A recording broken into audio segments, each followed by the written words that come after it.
رسول اللہ مدینے والیاں ٹھنڈیاں ہوا یا رسول اللہ غمادی دھوپ کدرے ساڑ نہ دے ریاضی کو غمادی دھوپ کدرے ساڑ نہ دے ریاضی کو کرو رحمت دیاں ساڑے پچھاوا یا رسول اللہ کرو رحمت دیاں ساڑے پچھاوا یا رسول اللہ میں تیرے نام دیاں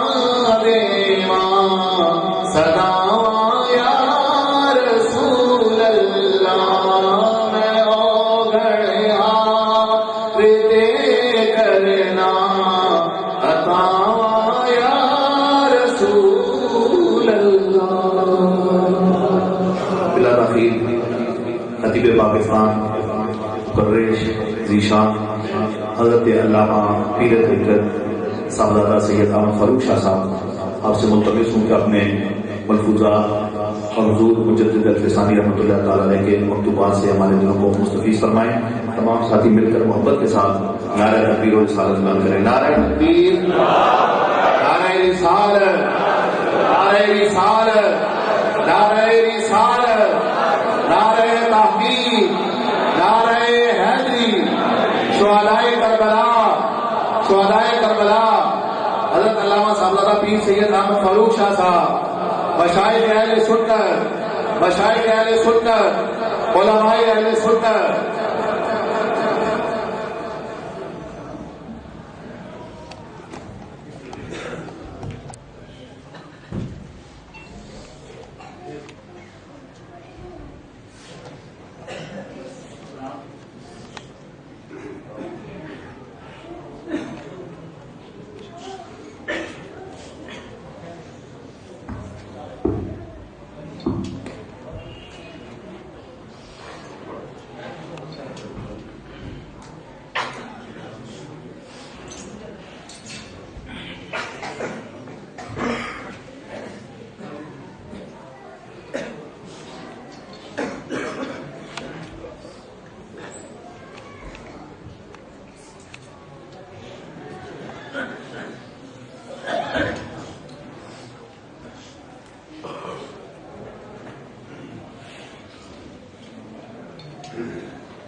الحمد للہ رب العالمین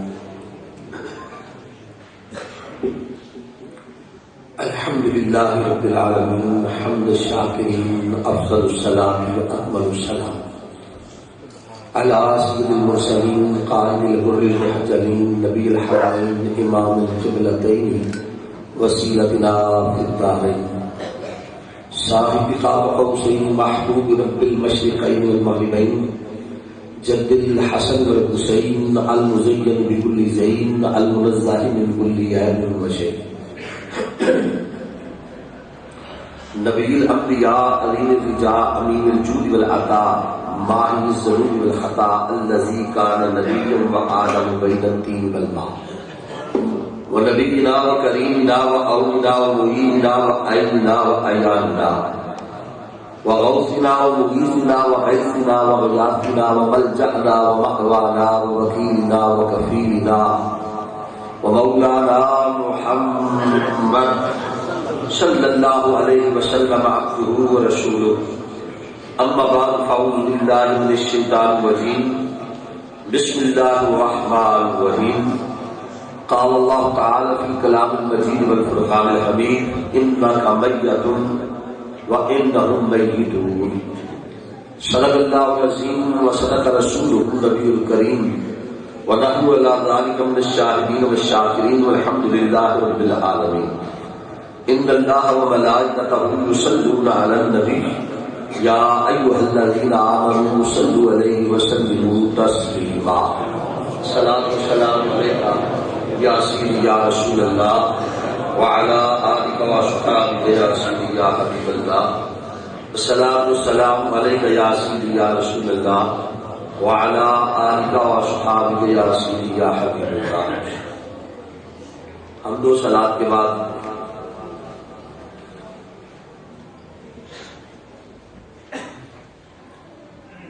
پیر طریقت رہبر شریعت پیر سید امجد عزیز شاہ صاحب دامت برکات العالیہ سجادہ نشین آستانہ عالیہ بدری والا شریف میرے نہایت ہی مکرم و محترم عزیزم صاحبزادہ سید مدثر عزیز شاہ صاحب، حضرت پیر سید محمد حبیب شاہ صاحب، دیگر علماء ذی وقار، مہمانان گرامی قدر،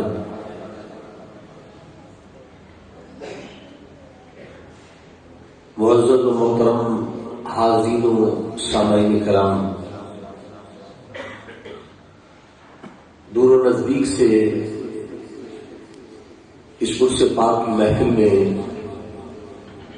شرکت کرنے والے، آنے والے اور اس سلسلہ عالیہ نقشبندیہ سے وابستہ ہونے والے خوش نصیب مسلمانوں، اللہ تبارک و تعالیٰ کا لاتعداد بار شکر و احسان کہ اس نے ہمیں زندگی میں ایک مرتبہ پھر یہ توفیق عطا فرمائی کہ آج ہم اس جامع مسجد عزیزیہ میں پیر طریقت حضرت پیر سید محمد عزیز شاہ رحمۃ اللہ تعالی علیہ کے اس آستانہ عالیہ پر حضرت امام ربانی مجدد و منور الفسانی الشیخ احمد فاروقی سرہندی نقشبندی حنفی ماتریدی رحمۃ اللہ تعالی علیہ کے عرس پاک کی اس مقدس اور بابرکت تقریب کے اندر شریک ہے. اللہ تبارک و تعالیٰ کی بارگاہ میں دعا ہے کہ اللہ تعالیٰ اس عرس پاک کی محفل کو اپنی بارگاہ میں شرف قبولیت عطا فرمائے اور حضرت امام ربانی مجدد الفسانی رضی اللہ تعالی عنہ کی آفاقی تعلیمات جو قرآن و حدیث کے عین مطابق ہے اور شریعت مصطفی علی صاحب الصلوات کے عین مطابق ہے، اللہ تبارک و تعالی ہمیں ان کو سمجھنے کی توفیق عطا فرمائے. اس طرح احباب جانتے ہیں کہ میرے ذمے مکتوبات حضرت امام ربانی کا درس میرے ذمے ہے. اسی کے مطابق آج کی اس عرس پاک کی تقریب کے اندر بھی میں اپنا موضوع اور گفتگو کا عنوان حضرت امام ربانی مجدد الفسانی رضی اللہ تعالی عنہ کے ایک مکتوب کو بنایا. اس مکتوب کی روشنی میں چند باتیں عرض کروں گا. پہلے اس کا عام فہم اور سادہ سا ترجمہ سماعت فرما لیں. یہ مکتوب نمبر 166 ہے دفتر اول کا، مکتوب نمبر 166. یہ مکتوب آپ نے حضرت ملا محمد امین رحمۃ اللہ تعالی علیہ کی طرف صادر فرمایا. اس بیان میں کہ بے ثبات چند روزہ زندگی پر اعتماد نہیں کرنا چاہیے اور اس تھوڑی سی فرصت کے زمانے میں ذکر کثیر کے ذریعے اپنی قلبی بیماری کے ازالہ کا فکر کرنا چاہیے، کیونکہ یہ نہایت اہم اور ضروری کام ہے. آپ فرماتے ہیں میرے مخدوم کب تک مادر مہربان کی طرح اپنے نفس کو پالتے رہیں گے اور کب تک اپنے غم و غصہ میں تیز تاب کھاتے رہیں گے؟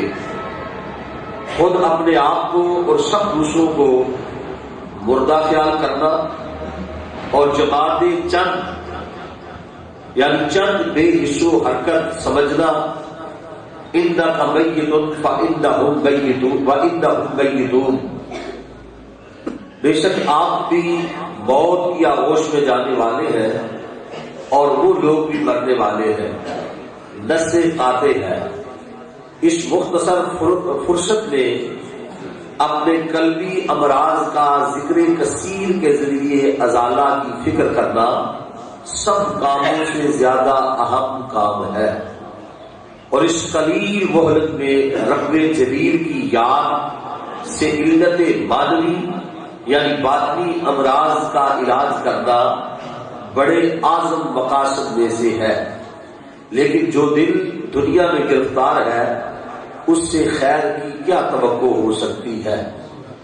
اور وہ روح جو دنیا فانی کی طرف مائل ہے اس سے تو نفس امارہ بہتر ہے، کیونکہ وہاں یعنی حق تعالی کے ہاں کامل سلامتی قلب طلب کرتے ہیں اور خلاص کی روح چاہتے ہیں، لیکن ہم قطع اندیش روح اور قلب کی گرفتاری کے اسباب حاصل کرنے کی فکر میں رہتے ہیں۔ افسوس در افسوس کیا کیا جائے، وما ظلمهم اللہ ولکن كانوا انفسهم یظلمون، اللہ تعالیٰ نے ان پر ظلم نہیں کیا بلکہ وہ خود ہی اپنے نفسوں پر ظلم کرتے ہیں۔ دوسری بات یہ ہے کہ ظاہری ضعف و کمزوری کی طرف سے کوئی اندیشہ نہ کرے، انشاءاللہ تعالی یہ ضعف صحت و عافیت سے تبدیل ہو جائے گا۔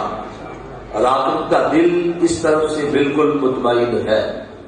فقیر کا جامہ جو آپ نے طلب کیا تھا لہذا پیرہن یعنی کرتا بھی دیا گیا ہے، اس کو پہنے اور اس کے ثمرات و نتائج کے منتظر رہے کہ یہ پیرہن بہت برکت والا ہے۔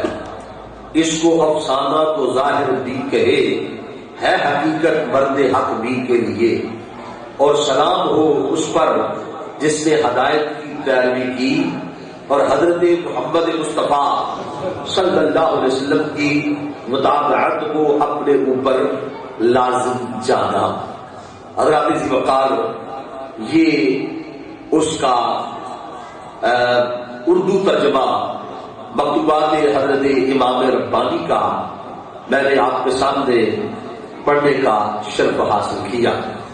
آئیے اس مکتوب کی روشنی میں چند ایک باتیں سیکھنے اور سکھانے کے لیے، سمجھنے اور سمجھانے کے لیے، چونکہ ہم نقش بندی ہے، مجددی ہے، حضرت امام ربانی مجدد الفسانی رضی اللہ تعالی عنہ کے ساتھ ہماری نسبت باطنیہ ہے، ہمارا ان کے ساتھ تعلق ہے، تو طریقت کے اسباق میں ہمارے لیے جو سبق ہے وہ حضرت امام ربانی کے مکتوبات شریف ہے، اور ان کو سمجھنا، ان کا مطالعہ کرنا یہ ہر نقش بندی، ہر صاحب طریقت پر لازم ہے۔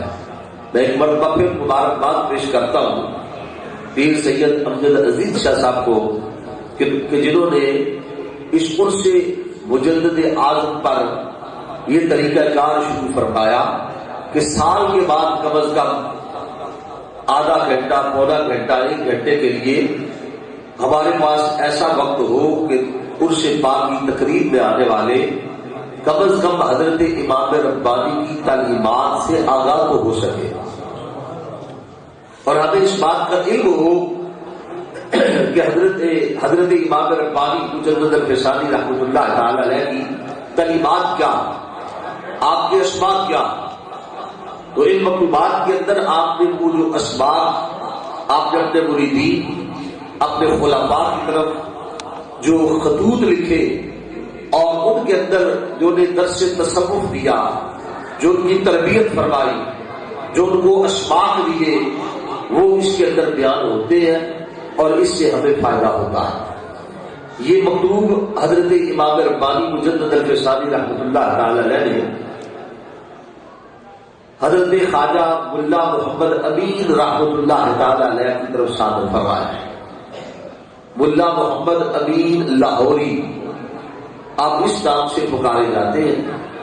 حضور مجدد پاک سے بے حد عقیدت اور محبت رکھتے ہیں. یہ ہرات کے اندر پیدا ہوئے، کندھار سے علم حاصل کیا اور اکبر کے دور میں ہندوستان آئے اور پھر لاہور کے اندر ڈیرا لگایا. اس لیے ملا محمد امین لاہوری کے نام سے مشہور ہوئے. ان کے نام حضور مجدد پاک نے تمام مکتوبات کے اندر صرف 2 مکتوب نقل فرمائے. ایک یہ 166 اور ایک 189. 2 مکتوب آپ نے لکھے ہیں. اس مکتوب کا موضوع کیا ہے، یعنی اس کے اندر کیا سبق ہے، کیا پیغام ہے؟ وہ پیغام یہ ہے کہ دنیا میں گرفتار نہیں ہونا چاہیے اور مہلت بہت کم ہے. صوفی وہ ہوتا ہے جو آخرت کی بات کرے،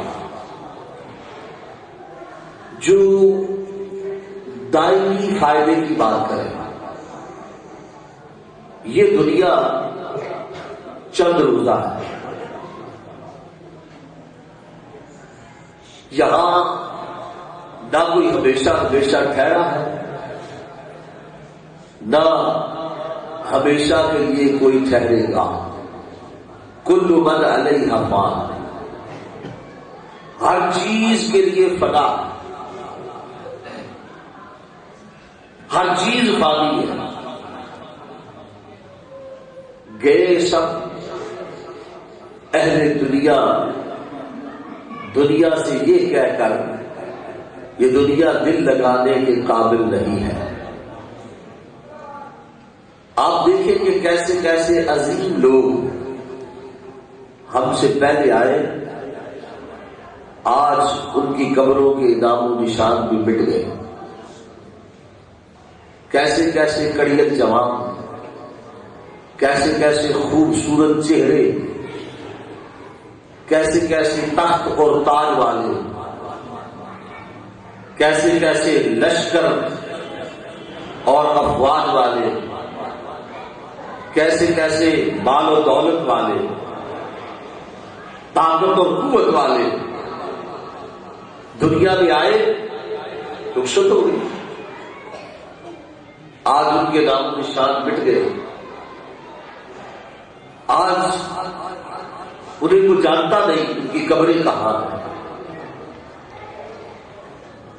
تو خلاصہ کیا ہوا کہ یہ دنیا ہمیشہ رہنے کی جگہ، بولیے توجہ میری طرف رکھے، یہ دنیا ہمیشہ رہنے کی جگہ نہیں ہے. تو حضور امام ربانی مجدد الفسانی فرماتے ہیں، اور یہی صوفیاء کا پیغام ہے. وہ کہتے ہیں کہ جب اس دنیا میں ہم نے ہمیشہ نہیں رہنا، ایک محدود مدت کے لیے آئے اور پھر وہ مہلت ختم ہو جائے گی، ہم نے یہاں سے جانا ہی ہے.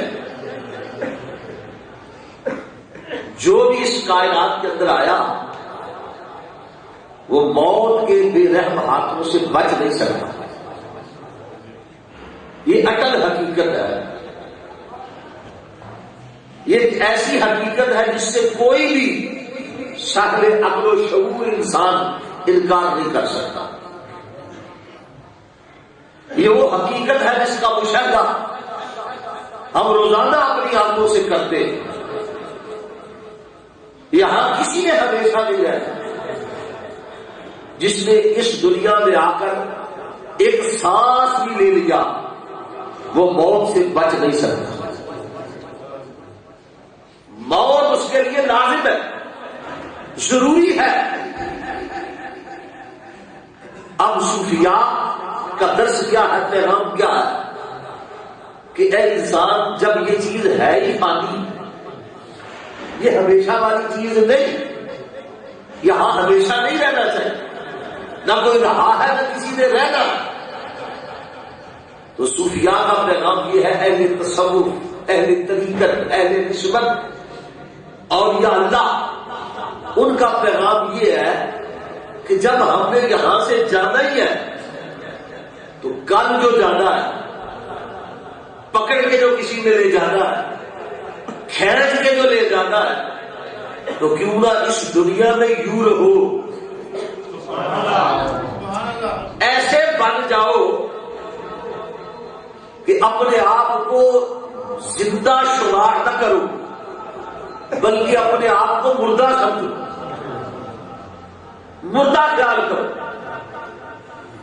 اور اس کے لیے فرمایا کہ موتو قبل ان تموتو، یعنی مرنے سے پہلے مر جاؤ. کوئی عقل والا شخص، کوئی دولت مند، کوئی دنیا دار اگر یہ درس سنے، یہ پیغام سنے تو کہے گا یہ عجیب پاگلوں والی بات ہے. لیکن یہ صوفیاء کا پیغام ہے، یہ حضور مجدد پاک کی تعلیمات ہے، یہ سب اولیاء نے یہ پیغام دیا. وضو قبل ان تموتو، فرمایا کہ مرنے سے پہلے مر جاؤ. کیا مطلب؟ کہ دنیا سے ہاتھ اٹھا لو، اپنی خواہشات کو کچل دو. جس طرح مردہ جب دنیا سے چلا جاتا ہے، اب اسے دنیا سے کوئی سروکار نہیں ہوتا کیونکہ اب وہ مر چکا ہے، اب وہ دنیا میں رہتا نہیں، دنیا میں اسے رکھا نہیں جاتا. تو صوفیاء تعلیم یہ دیتے ہیں، ان کا سبب یہ ہے کہ مرنے سے پہلے اپنے آپ کو ختم کر دو. مرنے سے پہلے، مرنے سے مراد یہ ہے اپنے نفس کی خواہشات کو کچل دو، اپنی نفسانی خواہشات مار دو. طمع، حرص، ہوس، لالچ، نجائز شہوت، یہ جو لمبی امیدیں، ان باتوں کو ترک کر دو، دنیا سے ہاتھ دھو لو. یہی طریقت کا پیغام ہے، یہی شریعت کا پیغام. یہ ہم نماز پڑھتے ہیں تو اس کے اندر تکبیر تحریمہ، تکبیر تحریمہ کا معنی کیا ہے؟ حرام کر دینے والی تکبیر. جب یہ بندہ، اب یہ میرا موضوع نہیں ہے ورنہ کسی وقت جب حضور مجدد پاک نے جہاں نماز کا ذکر فرمایا پھر اس پر کوئی بات ہوگی کہ جب بندہ نماز کے اندر یہ ہاتھ اٹھاتا ہے تو یہ کیا کہتا ہے، اس کا کیا مطلب ہے؟ اس کے ایک مطلب یہ ہے کہ وہ ہاتھ کھڑے کر کے عرض کرتا ہے رب کی بارگاہ میں، یا رب تیری بارگاہ میں آ کے میں نے دنیا سے دو ہاتھ اٹھا لیے. یہ نماز کی حقیقت، اصل نماز یہ. یا یوں کہہ لو جب وہ یوں کرتا ہے تو کہتا ہے دنیا پیچھے ہے، میں نے دنیا کو پیچھے چھوڑ دیا، مولا میں تیری بارگاہ میں آ گیا، تیرے حضور کھڑا ہو گیا. تکبیر تحریمہ حرام کر دینے والی تکبیر، یعنی وہ چیزیں جو اس تکبیر سے پہلے حلال تھی اب حرام ہو گئی. کھانا پینا، گفتگو کرنا، سلام کا جواب دینا، یہ چیزیں پہلے حلال تھی، لیکن جب رب کی بارگاہ میں آیا، اللہ اکبر کہا، تکبیر تحریمہ کہی، اب وہ حلال چیزیں بھی حرام قرار دے دی. مردہ اور کس کو کہتے ہیں؟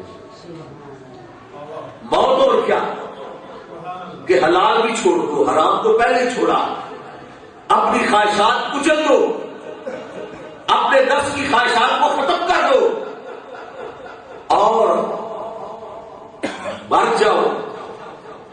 اس طرح مرو، ایسے ہو جاؤ کہ اب موتو قبل، یعنی مرنا تو ہے ہی، تو اس سے پہلے کہ تمہیں موت آئے، تو اگر جب اسرائیل روح نکالنے کے لیے آئے تو وہ روح کس کی نکالے گا؟ جو پہلے ہی مرا ہوا ہو. یہ صوفیاء کا موقف ہے اور یہ پیر مریدی بھی ہے. یہ طریقہ تصوف کیا ہے؟ حضور مجدد پاک فرماتے ہیں، اب فرماتے ہیں کہ جب کسی کے ہاتھ میں بیعت ہو گئے، ہاتھ میں ہاتھ دے دیا، بیعت کا معنی ہے اپنا آپ فروخت کر دے، بک جانا. یہ بات ہے، یہ تعلیمات ہے. جب بک گئے، اپنا آپ بیچ دیا، پھر اپنی مرضی نہ رہے. مردے کی بھی اپنی مرضی نہیں ہوتی، وہ اپنی مرضی سے کچھ نہیں کرتا۔ اسی طرح جب شہر کے ہاتھ میں ہاتھ دے دیا، اب اپنی مرضی باقی نہ رہے، اپنی خواہشات ختم، اب جدھر وہ کہے، جو وہ کہے وہ کرنا۔ اسی لیے فرماتے ہیں یعنی مردہ بدست غسال، جس طرح غسل دینے والا ہوتا ہے نا، اس کی ہاتھ میں مردے کی جو کیفیت ہوتی ہے۔ مردہ کبھی غسل دینے والے کو یہ نہیں کہتا ادھر پانی پھیر، ادھر بھی صابن لگا، اس کا جدھر دل چاہتا ہے کروٹ بدلتا ہے، اٹھاتا ہے بٹھاتا ہے، جہاں اس کا جی چاہتا ہے وہ کرتا ہے۔ بس جب کسی کے ہاتھ میں ہاتھ دے دیا تو اب مردہ بدست غسال اس طرح بن جاؤ، اپنی مرضی نہ رہے، مرضی مرشد کی، مرضی یا خدا کی یا مصطفیٰ کی، یہی موت ہے، یہی معنی ہے کنتو قبل ان تموت، کہ جب اپنی مرضی نہ رہے، اپنا آپ ختم ہو جائے، پھر جو وہ کہے یا حکم خدا کا چلے گا یا مصطفیٰ کا چلے گا، اور شیخ کا جو حکم ہوتا ہے وہ یا خدا کا حکم دیتا ہے یا مصطفیٰ کا حکم دیتا ہے۔ شیخ کامل کی بارگاہ کے اندر آ کر مجدد پاک فرماتے ہیں مردہ بدست غسال بن جائے جدھر۔ اور پنجابی کے کسی شاعر نے یہی بات کہی ہے، کہتا ہے اتنی رمز پچھانو یارو بہت کلام کی گلا، درس تصوف اور طریقت دیتے ہوئے اتنی رمز پچھانو یارو بہت کلام کی گلا، میں تیری ہاتھ وانگ بلوچا جدھر چلاوے چلنا۔ یہ ہے طریقت، یہ ہے تصوف، کہ اپنی لگام مرشد کے ہاتھ میں دے، بس جدھر وہ کہے، جدھر حکم آئے ادھر چلتے جاؤ۔ یہ ہے مردہ بدست غسال، اپنی مرضی نہ رہے۔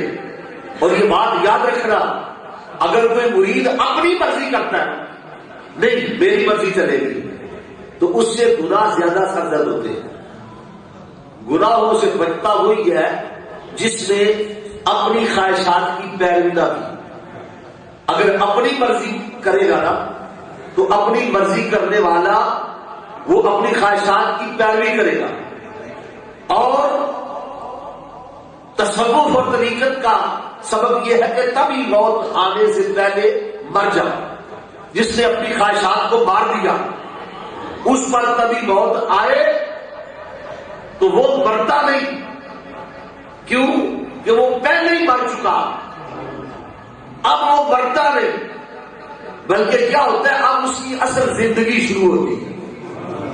دیکھو رب کا وعدہ ہے، رب فرماتا ہے من عمل صالحا من ذکر او انثى وهو مؤمن فلنحيينه حیاتا طیبہ۔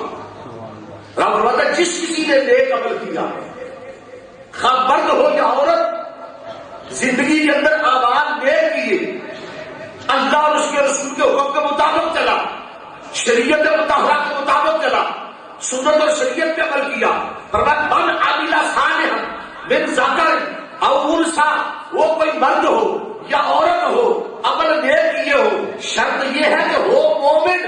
رب کہتے ہیں ہم اسے مرنے نہیں دیتے، مرنے کے بعد اسے پاکیزہ زندگی عطا کرتے ہیں۔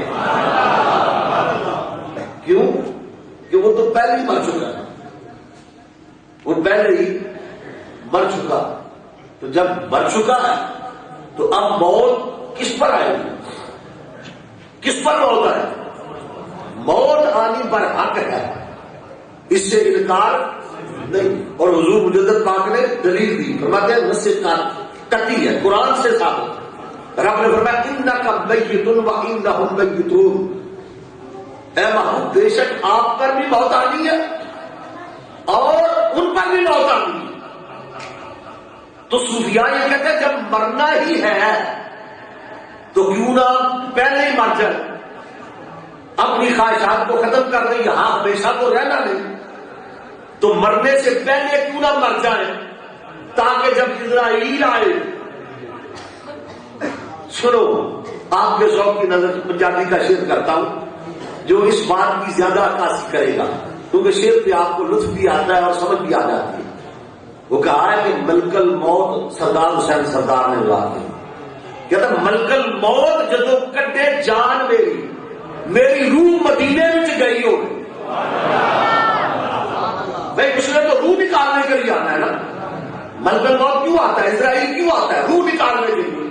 تو صوفیاء کا سبب کیا ہے، موتو قبل ان تموت، مرنے سے پہلے مر جاؤ، جب وہ روح نکالنے کے لیے آئے گا تو روح ہوگی تو نکالے گا.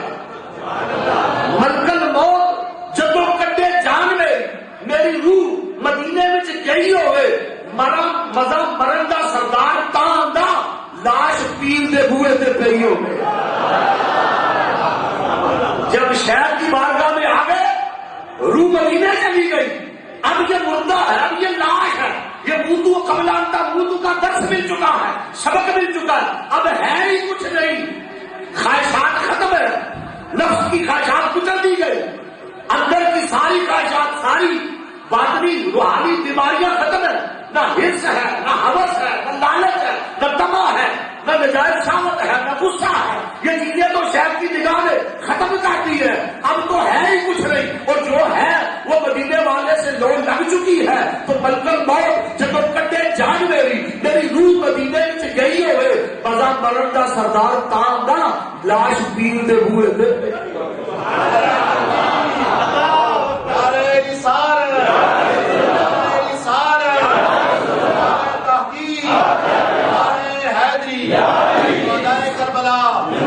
یہاں یہ بات بھی عرض کرتا ہے فرمایا انک میت وانہم میتون. بعض لوگ اس آیت کا معنی اور اس کا ترجمہ کرتے ہیں، کہتے دیکھا یہ کہتے ہیں کہ نبی پر موت نہیں آتی، یہ قرآن کی آیت ہے. رب فرماتا ہے انک میت وانہم میتون، بے شک محبوب آپ پر بھی موت آنی ہے، ان پر بھی موت آنی ہے. تو اس آیت کو دلیل بناتے ہیں، کہتے ہیں یہ جو سنی کہتے ہیں کہ نبی پر موت نہیں آتی، نبی زندہ ہے، تو کیسے زندہ؟ تو قرآن کہتا انک میت، کہ بے شک محبوب آپ پر موت آنی ہے. تو اب یہ بات بھی عرض کرتا چلا جاؤں، یہ درس تصوف سے اور مجدد بات یہ جو مکتوبات ہے ان سے ہٹ کر ہے، لیکن بات عقیدے کی ہے اور بات عقیدت کی ہے. تو چونکہ ایک خطیب ہونے کے حوالے سے یہ بھی ذوق ہے، اس لیے اس پر بھی بات کرتا چلا جاؤں، تاکہ اگر کوئی آپ سے اس بات پر بحث کرے تو آپ کے پاس اس کا بھی جواب ہو، اور تاکہ ذہن کے اندر خلل واقع نہ ہو. وہ کہتے ہیں جب سب پہ موت آنی ہے، کل نفس ذائقۃ الموت، انک میت وانہم میتون، کہ رب فرماتا موت آنی ہے، تم کس طرح انکار کرتے ہو؟ تو پہلی بات یہ ہے کہ ہمارا اس بات پر انکار نہیں ہے کہ نبی کی روح پرواز نہیں کرتی، نبی پر موت نہیں آتی. ہم یہ کہتے ہیں موت سب پر آتی ہے، انبیاء پر بھی موت آتی ہے، لیکن موت ان کے پاس آ کر ہمیشہ رہتی نہیں. موت کے آنے سے انکار نہیں، آتی سب کے پاس ہے، لیکن ہر مرنے والا ایک جیسا، اس طرح سب لوگوں کی زندگی ایک جیسی، سب لوگ ایک جیسے زندگی میں فرق ہے نا. ایک وہ بھی زندہ ہے جو محل کے اندر زندہ ہے، جس کے اندر آگے ہزاروں نوکر چاکر موجود ہے، وہ بھی زندہ. ایک وہ بھی زندہ ہے جو فٹ پاتھ کے کنارے لیٹا ہوا ہے، وہ بھی زندہ ہے جس کی آزاد سلامت ہے، زندگی کا اطلاق اس پر بھی ہوتا ہے. اور وہ بھی زندہ ہے جس کے ہاتھ پاؤں نہیں، منہ پر مکھیاں ہیں، اپنے ہاتھ سے ہٹا نہیں سکتا، پانی کا گلاس خود پی نہیں سکتا. وہ بھی زندہ ہے جو سسک کے مر رہا ہے، نہ مرتا ہے نہ زندہ رہتا ہے، وہ زندہ رہ کے مردوں سے بڑھتا ہے. وہ بھی زندہ ہے، زندگی کافر کی بھی ہے، مشرک کی بھی ہے، وہ پیش کی بھی ہے، زندہ دار کی بھی زندگی ہے، نیکوکار کی بھی زندگی ہے، جو ہر وقت رب رب کرتا رہتا ہے، ذکر کرنے والا ہے، وہ بھی زندہ ہے. زندگی میں فرق ہے. حضرات جس طرح سب لوگوں کی زندگیاں ایک جیسی نہیں، رب الجلال کی قسم سب کی موت بھی ایک جیسی نہیں۔ موت کے اندر بھی فرق ہے۔ انکا میتٌ وانہم میتون، آیت قرآن پر حق ہم انکار نہیں کرتے، لیکن اس آیت کو سمجھنے کے لیے عقل چاہیے، شعور چاہیے، فہم قرآن چاہیے، کملی والے آقا کا عشق چاہیے، محبت چاہیے، اور کسی صوفی کی بارگاہ میں بیٹھ کے تربیت چاہیے، پھر قرآن سمجھ میں آتا ہے، پھر حدیث سمجھ میں آتا ہے۔ زندہ تو سارے، مگر زندگی میں فرق ہے۔ سب کی زندگی ایک جیسی، اسی طرح سب کی موت بھی ایک جیسی۔ کوئی وہ ہے جو ایڑیاں رگڑ کے مرتے ہیں، ان کی بھی موت ہے۔ کچھ وہ ہے جو اپنے ہاتھوں سے اپنی زندگی کا خاتمہ کرتے ہیں۔ موت میں فرق ہے۔ پھر ایک وہ موت ہے، حضرت جنید بغدادی، اللہ اکبر، فرشتہ آیا موت کا پیغام لے کر، روح قبض کرنے آیا، فرمایا جا چلے گا، اونچا حضرت کا پاؤں، فرمایا کل فجر کے وقت دوسرے رکعت کے اندر جب ساتھ سینے میں ہوگا اس وقت آ کے روح قبض کر رہے۔ موت میں فرق ہے کہ نہیں؟ ملکل موت کا فرشتہ عام لوگوں کے پاس بھی آتا ہے، اور حضرت موسیٰ کلیم اللہ کے پاس بھی آیا تھا۔ بخاری کی حدیث ہے، اور میں کدھر آئے نہیں، روح قبض کرنے آئے، اس کی بھی ہو جائے۔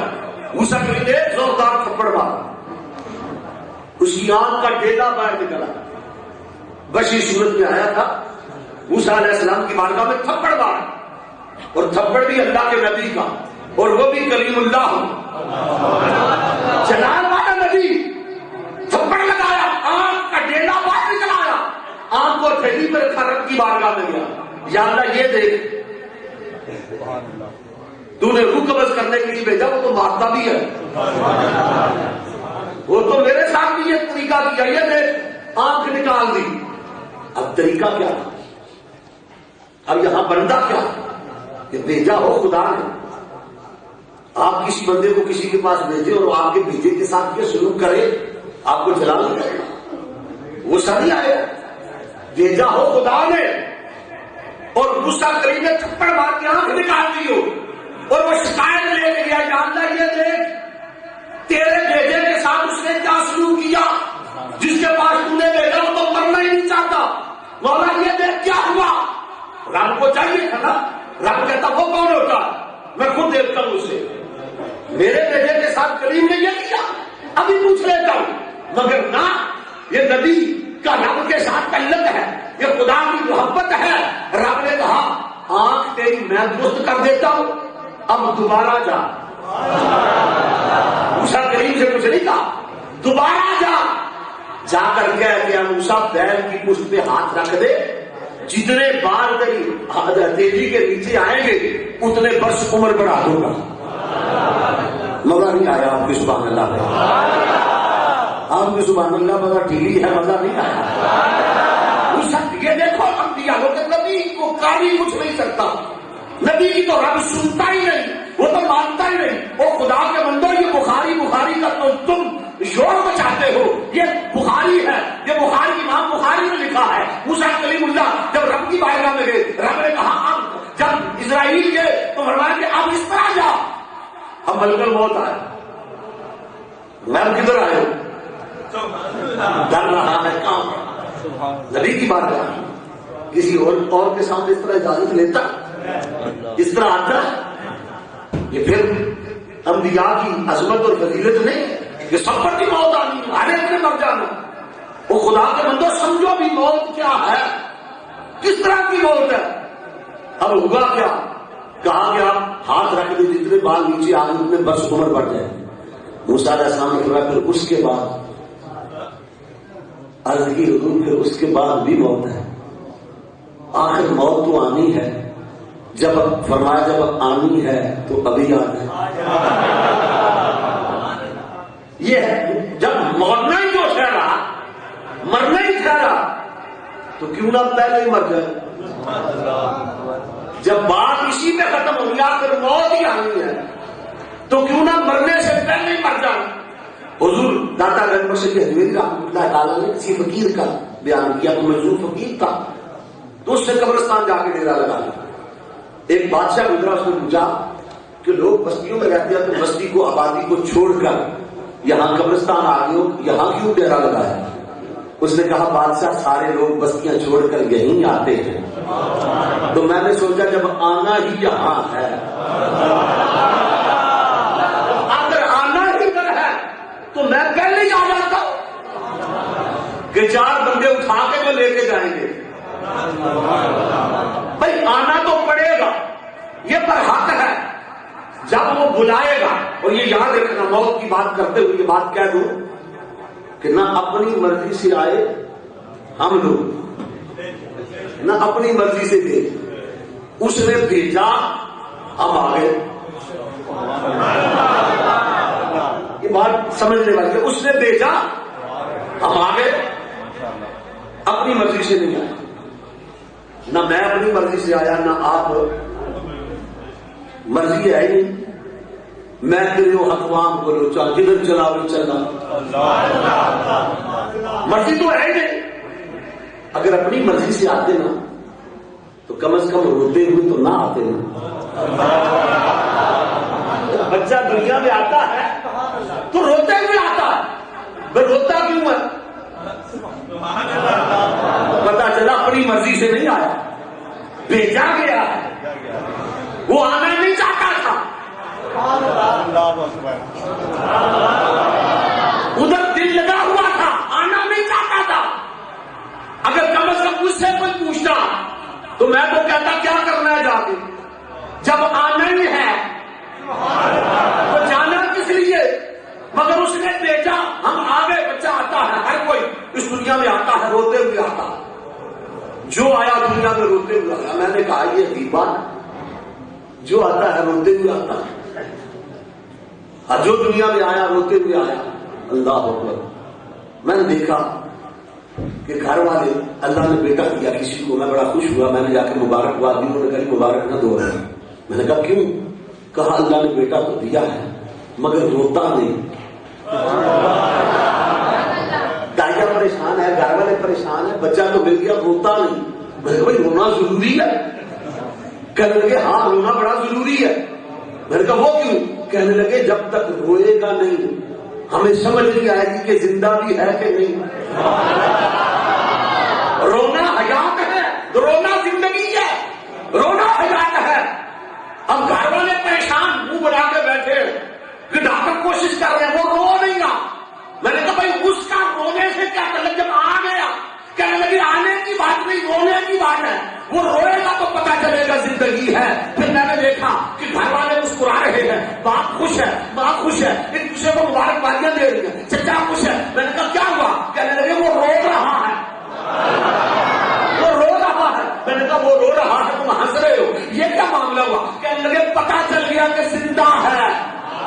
زندہ ہے اس لیے ہم روتے ہیں. میں نے کہا بڑی عجیب بات ہے. کسی فلسفی نے کہا ہے، اور اس نے بڑی عجیب بات کہی. اس نے کہا انسان جب تو دنیا میں آیا تھا تو رو رہا تھا، لوگ مسکرا رہے تھے، اور تیری زندگی ایسی ہونی چاہیے جب دنیا سے جائے تو مسکراتا ہوا جائے، لوگ رو رہے.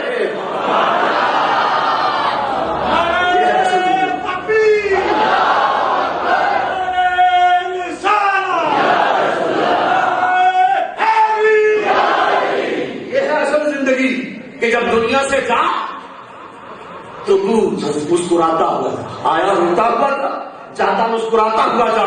اور لوگ روئے تیرے اخلاق پر، تیرے کردار پر، تیری باتوں پر. لوگ تیرے افسوس میں روئے اور تو مسکراتا ہوا جا. یہ ہے اصل زندگی، یہ ہے زندگی کا راز. تو فرمایا ان نقم انبیاء پر موت آنی ہے، انکار نہیں. اور اعلیٰ حضرت کیا فرماتے ہیں؟ انبیاء پر بھی اجل آنی ہے مگر اتنی کہ فقط آنی، فقط آنی یعنی ایک آن کے لیے. آنی کا معنی ایک آن کے لیے. انبیاء پہ بھی اجل آنی ہے مگر اتنی کہ فقط آنی ہے. پھر اس کے بعد ان کی زندگی مثل سابق زندگانی. موت آتی ہے رہتی نہیں. ہر کسی پر ایک جیسی موت نہیں. محرم الحرام کو موت یزیدیوں پر بھی آئی، موت حسین کے لشکر پر بھی آئی، موت کربلا کے میدان میں یزید پلید کی فوج پر بھی آئی، حسینی لشکر پر بھی آئی۔ جب حسین کی لشکر کی طرف موت آئی، امام حسین نے موت کی آنکھوں میں آنکھیں ڈال کے کہا موت کدھر آئی ہے؟ موت نے کہا میرا نام قضا ہے۔ میرے امام نے موت کی آنکھوں میں آنکھیں ڈال کے کہا میرا کام رضا ہے۔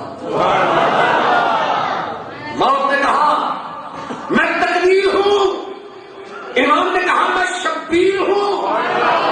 موت نے کہا میں بڑے بڑوں پہ آئی، میں جب آتی ہوں ٹلتی نہیں، میرا کام قضا میرا نام ہے۔ کہا میرا کام رضا ہے، میں اللہ کی رضا پہ راضی ہوں۔ پھر خدا کی قسم دنیا نے دیکھا موت آئی لشکر حسین کی طرف، حسین نے جب موت کی آنکھوں میں آنکھیں ڈال کے دیکھا موت کو پسینہ آ گیا۔ کہا کدھر آئی ہوں؟ اس نے کہا آئی تو لشکر یزید کی طرف ہوں۔ کہا پھر ادھر کیا لینے آئی؟ اس نے کہا ادھر تو سلام کرنے آئی۔ حسین میرا وعدہ ہے نہ تجھ پہ آئی ہوں نہ قیامت تک تیرے ماننے والوں پر آؤں۔ موت شہید کی بھی ہے نا، شہید اس پر بھی موت آتی ہے، لیکن قرآن اگر اس وقت طرف چلا جاؤ تو یہ الگ موضوع ہے۔ قرآن کہتا ہے شہیدوں کو مردہ نہ مردہ کہو، ولا تقولوا لمن يقتل في سبيل الله اموات، مردہ نہ کہو، ولا تحسبن الذين قتلوا في سبيل الله اموات، کہا مردہ نہ سمجھو نہ مردہ کہو، جب مردہ سمجھو کیا تھا پھر کیا ہے؟ فرمایا بل احیاء، وہ زندہ زندہ۔ ایمانداری سے بتاؤ شہید زندہ ہو تو شہید بنتا کیسے؟ یہ تو بدبخت مولویوں کی بات ہے نا، جو کہتا ہے کہ کتا بھی شہید ہے، وہ شہادت تقسیم کرنے لگے ہیں، شاید اس کا اپنی اصلاح کتے کی موت مرنا چاہتا ہے۔ وہ کتا مولوی ہے جو یہ کہتا ہے کہ شہید بھی کتا بھی شہید ہوتا ہے۔ وہ شہادت ایک منصب ہے، ایک عہدہ ہے، ایک مقام ہے، ایک فضیلت ہے۔ رب جلال کی قسم شہید وہ ہوتا ہے جو میرے نبی کا کلمہ پڑھے۔ حضور کا کلمہ پڑھے بغیر شہادت مل سکتی ہے؟ شہید ہو سکتا؟ تو شہادت تو میرے نبی کے قدموں سے ملتی ہے، شہادت تو میرے نبی کی بارگاہ سے ملتی ہے، شہید تو نبی کے قدموں سے وابستہ ہونے سے بنتا ہے۔ ایمانداری سے بتاؤ جس کا غلام زندہ ہو، ہم کہیں مردہ نہ کہہ، اس نبی کو مردہ کہتے ہوئے شرم نہیں آتی؟ شرم نہیں آتی؟ امتی تو زندہ ہو اور نبی معاذ اللہ مردہ، نواسا تو زندہ ہو، بدر والے شہید زندہ، احد والے زندہ، خندق والے زندہ، کربلا والے، کشمیر والے شہید زندہ، یہ سارے زندہ۔ حسین زندہ تو حسین کا نانا نہیں زندہ؟ چلو ہمارا عقیدہ اور ایمان یہ ہے، رب ذوالجلال کی قسم زندگی ثابت ہے۔ جب حسین ابن علی کی ہم موت نہ مانیں گے مدینے کے نبی، ہم موت نہ مانیں گے مدینے کے، حسین زندہ ہے، حسین کا نانا مدینے والا بھی، بولو حسین کا نانا مدینے والا بھی، سارے نہ بولے، جو زندہ ہے فقط وہ بولے شہید شہید۔ اور اللہ اعلیٰ حضرت نے کیا فرمایا؟ مطلب تو زندہ ہے بلدہ، تو زندہ ہے بلدہ، میری چشم عالم سے چھپ جانے۔ اور آؤ قرآن کی اس آیت کی روشنی میں بات کرتا چلا جاؤں۔ فرمایا رب نے انک میت وانہم میتون، محبوب بے شک آپ پر بھی موت آنی ہے اور ان پر بھی موت آنی ہے۔ بھائی طریقہ یہ تھا کہ رب کہہ دیتا انہم میتون، یا محبوب سب پر موت آنی، لیکن رب نے محبوب کی موت کو الگ ذکر کیا۔ انکا محبوب ایک موت وہ ہے جو تجھ پہ آنی ہے، وہ انہم، اور ایک وہ ہے جو ان پہ آنی ہے۔ یہ تقسیم ہم نے نہیں کی، قرآن نے کی، اس لیے آیت نے کی کہ کملی والے تجھ پر بھی آنی ہے ان پر بھی آنی ہے، تجھ پر موت اور ہے ان کی موت اور ہے۔ تو یہ تخصیص قرآن نے کر دی. تو حضور مجدد پاک کیا فرماتے ہیں کہ بس سبق یہ ہے کہ اس دنیا کی میں گرفتار نہیں ہونا چاہیے اور مہلت بہت کم ہے، پر میں مرنے سے پہلے مر جاؤں. لیکن یہ طریقہ کیسے ملے گا؟ یہ معاملہ کس طرح حاصل ہوگا کہ ہم مرنے سے پہلے مر جائیں؟ یہ کہنا آسان ہے، یہ کام کرنا مشکل ہے، بڑی مشکل ہے. یہ کیسے ہوگا؟ تو حضور مجدد پاک کے تعلیمات دے رہے، درس تصور دے رہے، صرف قال کی بات نہیں حال کی بات ہے. اب سکھانے والے ہیں، مجدد ہیں، تو آپ نے سبق دیا، درس دیا. آپ فرماتے ہیں کہ یہ طریقہ اگر حاصل کرنا چاہتے ہو تو حضور مجدد پاک فرماتے ہیں یہ مرتبہ بغیر ذکر کثیر کے حاصل نہیں ہو سکتا. اگر یہ حاصل کرنا چاہتے تو کثرت کے ساتھ ذکر کرو، ذکر پاس الفاظ کرو، ذکر قلبی کرو، ذکر نفی اثبات کرو. نفی اثبات کے اندر یہ چیز ملتی ہے کہ جب بندہ ہر شے کی نفی کر دیتا ہے، لا الہ کوئی نہیں، لا مقصود الا اللہ، لا مطلوب الا اللہ، لا موجود الا اللہ، ہے ہی کوئی نہیں، میں بھی نہیں، تو بھی نہیں، کائنات نہیں، کچھ بھی نہیں. لا کا جھاڑو لگا کے ہر چیز کی صفائی کر دیتا ہے. فرماتا ہے یہ معاملہ تب ملتا ہے جب ذکر کثیر کرتا ہے بندہ. اللہ کا ذکر اتنا کرو کہ یہ ساری منزلیں طے ہو جائے. فرمایا خلوت میں ذکر کرو، جلوت میں ذکر کرو، ذکر کرتے جاؤ. اور جب یہ ذکر زیادہ کرو گے، جتنا ذکر زیادہ ہوگا اتنا معاملہ آسان ہوتا چلا جائے گا. اور یہ ذکر کہاں سے پتا چلے گا؟ فرمایا فاسألوا اہل الذکر ان کنتم لا تعلمون. اگر تمہیں ذکر کرنے کا طریقہ نہیں آتا نا تو کسی صاحب ذکر سے پوچھنا، کسی اللہ کہنے والے کی بارگاہ میں آ جاؤ. کوئی شیخ تلاش کرو، کوئی صاحب ذکر تلاش کرو، کوئی فقیر تلاش کرو جس کا جسم کا لو ذکر کر رہا ہو، جو سلطان اذکار کے اندر اتنا محو ہو کہ سر کے بالوں سے لے کر پاؤں کے ٹاکن تک سارے بدن سے اللہ ہو کی آوازیں. آج جن کا ہم عرس منا رہے ہیں حضرت پیر سید محمد عزیز شاہ رحمۃ اللہ تعالی علیہ، آپ نے دیکھا تھا کس طرح ذاکر تھا؟ دیکھا تھا کہ نہیں دیکھا تھا؟ ذکر کس طرح جاری تھا؟ کوئی لمحہ اللہ کے ذکر کے بغیر گزرتا. یہ ہے وہ لوگ خدا کی قسم جن کا سونا بھی عبادت ہے، جن کا جاگنا بھی عبادت ہے. ہر لمحہ قلب میں ذکر، روح میں، سر میں، خفی میں، خفا میں ان کے پانچوں لطائف ذکر کرتے ہیں. پھر پورا بدن اور جسم کا ایک ایک بال ذکر کرتا. فرمایا جب یہ ذکر ہوتا ہے تو یہ پھر اس ذکر کی برکت سے وہ ساری باطنی بیماریاں ختم ہوتی چلی جاتی ہیں. وہ بیماریاں جو روح کو لگتی ہیں. فرماتے جس طرح جسم بیمار ہوتا ہے بندے کا، جسم کو گرمی اور سردی لگتی ہے، اسی طرح روح کے بھی کچھ تقاضے ہیں. جس طرح جسم کی غذا ہے اسی طرح روح کی بھی غذا ہے. جسم کی غذا میں یہ کھانا پینا ہے، روح کی غذا نہ کھانا اور نہ پینا، مجاہدہ، فاقہ ہے، روزے. اور جس طرح جسمانی بیماری کے اسٹیج ہوتے ہیں اسی طرح روح کی بیماری کے بھی اسٹیج ہوتے ہیں. جس طرح جسم کو بیماری لگ جائے، علاج نہ کرایا جائے، وہ ایک وقت آتا ہے کہ اب وہ مریض لا علاج ہو جاتا ہے. اسی طرح جو روح کو بیماریاں لگتی ہیں اگر ان کا بر وقت علاج نہ ہو تو پھر وہ بیماریاں بھی لا علاج ہو جاتی ہیں، پھر روح بھی مر جاتی ہے اور پھر اصلاح ناممکن ہو جاتی ہے. پھر وہ اس اسٹیج پر پہنچ جاتے ہیں کہ رب فرماتا ہے سن بکم عمی فهم لا يرجعون. اب ان پر کوئی دوا اثر نہیں کرے. وہ جس طرح جسم کے علاج کے لیے ہسپتال ہے، طبیب ہوتے ہیں، اسی طرح روح کے علاج کے لیے بھی ہاسپٹل ہے، اس کے لیے بھی علاج کے لیے شفا خانے ہیں. وہ شفا خانے کہاں ہیں؟ اللہ اکبر. کوئی شفا خانہ یہ آج جس جگہ پہ آئے ہیں یہ بھی ایک روحانی شفا خانہ ہے. یہاں سے بھی مریضوں کو شفا ملتی ہے. سرحد شریف کا دوا خانہ ہے، وہاں سے شفا ملتی ہے.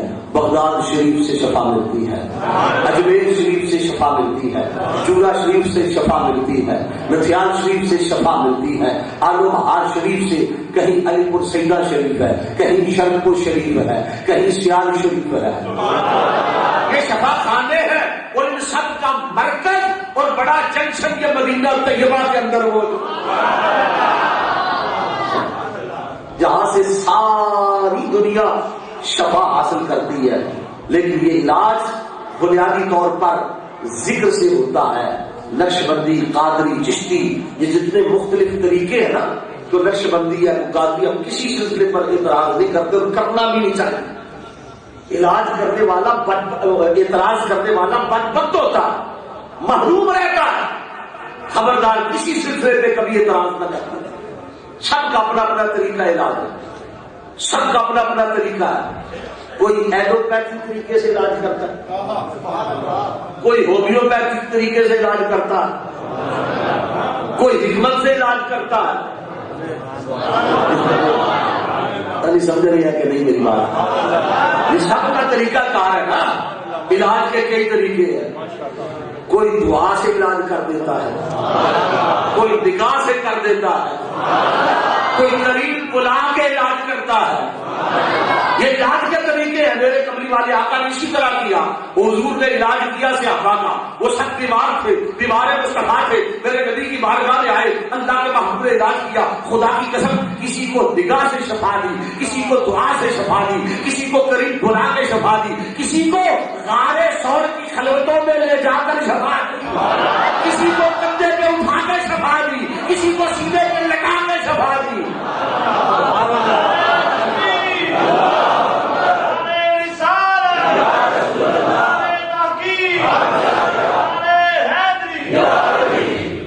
حضرت ملا محمد امین لاہوری رحمۃ اللہ تعالی علیہ نے حضور مجدد پاک کی بارگاہ میں جو عرض کیا تھا، آپ نے اس کا جواب دیا اور طریقہ کار بتایا، اور طریقہ کار بتا کے پھر ملا محمد امین لاہوری رحمۃ اللہ تعالی نے عرض کی تھی، حضور میں دائمی صحبت اختیار نہیں کر سکتا، میں دور ہوں، آپ سرحد شریف کے اندر ہے، میں دور ہوں، دور افتادہ مقام پر لاہور کے اندر ہوں، یہاں سے جانا آنا مشکل ہے۔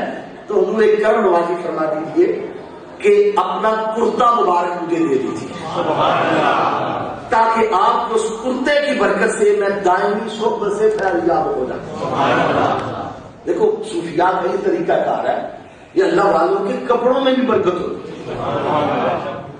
ان کے آستانے پر جس جگہ انہوں نے قیام کیا، جہاں چلہ کیا اور جہاں بیٹھ کے عبادت کرتے رہے، ریاضت کرتے رہے، ان در و دیوار کے اندر بھی شفا ہوتی ہے۔ یہ بات یاد رکھنا، جہاں اللہ والوں کی بستی ہو نا، جگہ ہو، کوئی اللہ والا رہتا ہو، اس جگہ پہ ہوا میں، فضا میں بھی برکت ہوتی ہے، پانی میں شفا ہوتی ہے، اور جو چیز اللہ والوں کے جسم سے مس ہو جائے اسے بھی برکتیں ملتی ہیں۔ ملا محمد امین لاہوری عالم ہے، جاہل قسم کے بندے نہیں ہیں، تو حضور مجدد پاک کی بارگاہ میں کیا عرض کی، حضور اپنا کرتا عطا فرما دیجیے کہ دائمی صحبت میسر نہیں، میں اسی سے پھیل لے، اور بھیجنے والی شخصیت بھی مجدد الفسان ہے۔ اس حضور صلی اللہ علیہ وسلم کی امت میں ایک بھی مجدد الفسان نہیں آیا، ایک مجدد الفسان، تو ہر سال کے مجدد تو کئی آئے، لیکن مجدد اعظم مجدد الفسانی فقط ایک ہے، جہاں شریعت کا غلبہ ہے، جہاں آپ کوئی بھی غیر شرعی حرکت برداشت نہیں کرتے، اور آپ اپنے مکتوبات میں فرماتے ہیں کہ میرا نسب فاروق اعظم رضی اللہ تعالیٰ سے ملتا ہے، میں فاروقی نسب ہوں، 28 واسطوں سے آپ کا سلسلہ نسب سیدنا فاروق اعظم رضی اللہ تعالیٰ سے ملتا ہے۔ وہ حضرت مجدد الفسانی فرماتے ہیں، جب میرے سامنے کوئی دین اور شریعت کے خلاف بات کرتا ہے نا، تو میری رگیں فاروقی بھڑک اٹھتی ہے، وہ فاروقی خون جوش مارتا ہے، میں برداشت نہیں کر پاتا۔ وہ حضرت امام ربانی ہے، تو حضرت ملا محمد امین لاہوری نے عرض کی، حضور مجھے کوئی کرتا دے دیجیے جس سے پہن کر میں برکتیں حاصل کر سکوں، تو حضور مجدد پاک نے اپنا کرتا روانہ کیا اور فرمایا کہ اس کرتے سے برکتیں ملیں گی، ثمرات ملیں گی۔ معلوم ہوا کہ بزرگان دین کے تبرکات باعث تعظیم ہوتے ہیں، اور ان کے جسم سے لگا ہوا کپڑا بھی بابرکت ہوتا ہے. کیا بات ہے کہ وہ کپڑا بھی ہو سکتا ہے. یہ کیا بات ہے؟ کپڑے میں کیا بات ہے؟ یہ ہاتھ میرے ہاتھ سے رومال لگا، کپڑے میں کیا برکت آ؟ تو آؤ اس کی اصل قرآن سے نہ پوچھیں. مجدد پاک کی تعلیمات ہے نا. کوئی یہ نہ کہے کہ بس بات کہہ کے شعر کہہ کے بات ختم کر دی. آؤ قرآن ہی سے پوچھ لیں کہ کیا ایسا ممکن ہے کہ کسی کرتے میں کپڑے میں برکت ہو؟